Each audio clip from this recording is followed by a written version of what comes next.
Memasuki hari ke-100 perang, sayap militer Hamas Brigade Al-Qassam merilis sebuah video baru dalam serangannya melawan Israel di jalur Gaza.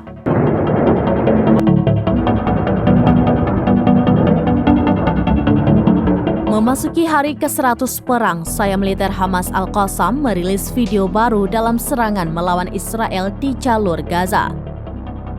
Hamas meluncurkan salvo rudal ke wilayah Ashdod di jalur Gaza pada Minggu 14 Januari 2024. Serangan itu dilakukan sebagai tanggapan atas pembantaian Israel terhadap warga sipil.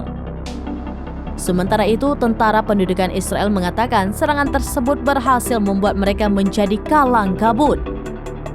Sirine peringatan terdengar di kota pesisir Ashdod. Namun belum ada laporan mengenai korban jiwa dalam kejadian ini.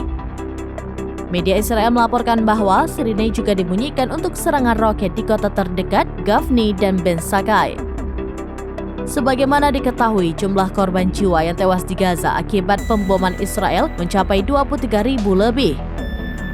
60.000 orang dikabarkan terluka. Pihak berwenang jalur Gaza dan PBB mengatakan kerusakan infrastruktur besar-besaran dan bencana kemanusiaan di Gaza belum pernah terjadi sebelumnya.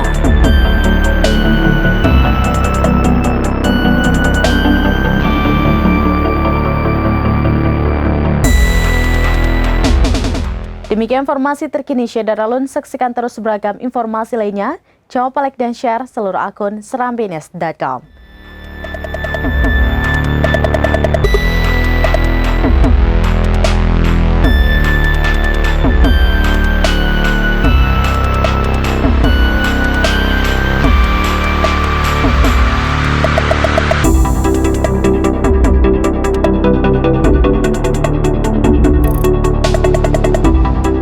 Download Tribun X sekarang, menghadirkan lokal menjadi Indonesia.